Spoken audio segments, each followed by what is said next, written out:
and she'd work through it. And then I'd say, okay, what's your answer? She'd either give me the right answer or give me the wrong answer. If she gave me the wrong answer, I would say, okay, now walk me through the process backwards. And while she's walking through it backwards, I'm looking at the walkthrough because I don't remember any of this. And I'm like, okay, this is where I think you might have went wrong. What do you think you did wrong here?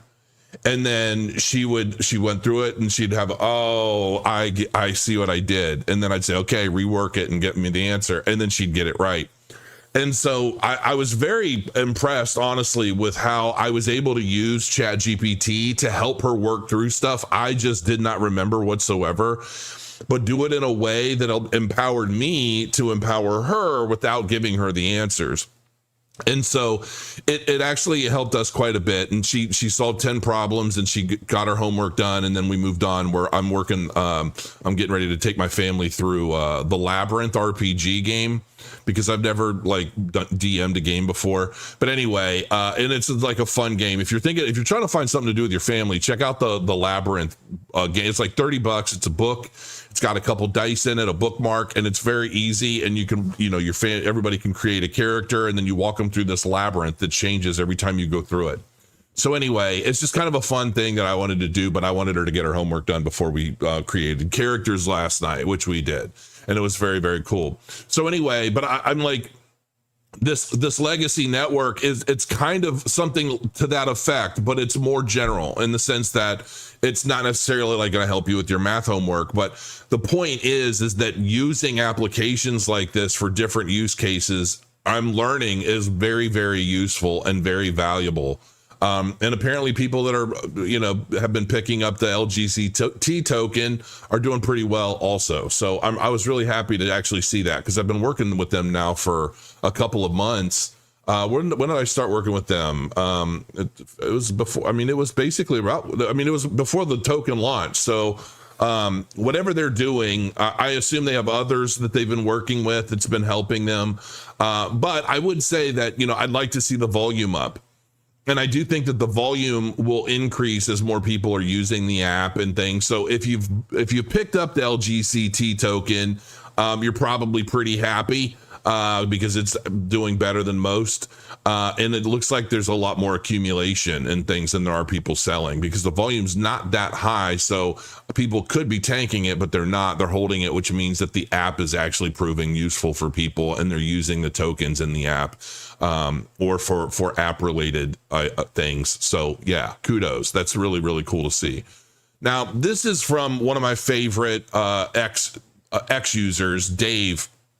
In 2025, venture capitalists are out marketing their blockchain investments using flashy metrics like volume, TVL or total value locked, active addresses, and fee revenue. But the reality is, most tokens in these ecosystems have little to no actual utility tied to the token itself or the blockchain they're built on. Many are essentially just Web 2 apps with a token slapped on for optics. And he's so freaking right. I don't know if this guy's ever posted anything I did not disagree, or I don't think he's ever posted anything I disagreed with. Things like token buybacks are often just smoke and mirrors. Exactly. Front run by insiders who know exactly when the team will pull the trigger. They position buys and sells on either side, extracting value, while retail gets left holding the bag, leaving the blockchain use case as merely pseudo-anonymous value extraction. And this is just one of the ploys that we see a lot in the crypto space. And I feel like I get kind of a mixed bag. I know that there's a lot of you guys out there who've been watching my channel for years. I really appreciate you guys. I see you guys always in my chat. You're always you're competing to be first in chat, and it's all cute and fun.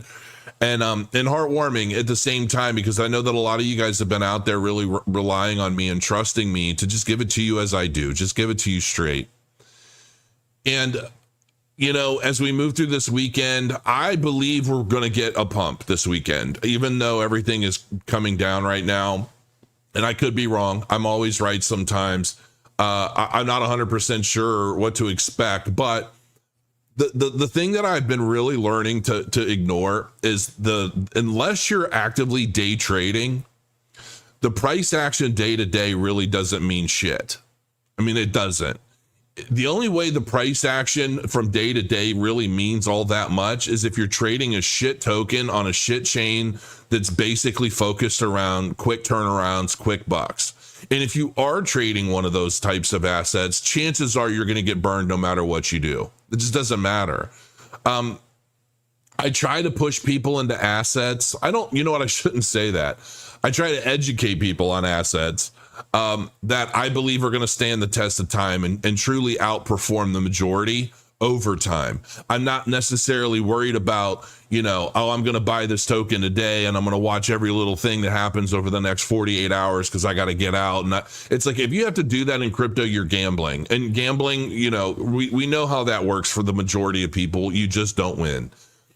And that's one of the main reasons why I've become such a proponent of Cardano over the years, because I believe in everything that it's building. And the truth is that while Cardano isn't topping the charts or topping the headlines for things like NFTs and meme tokens, it has been establishing strong relationships on a global scale for real world use. And the real world uses that it was designed for.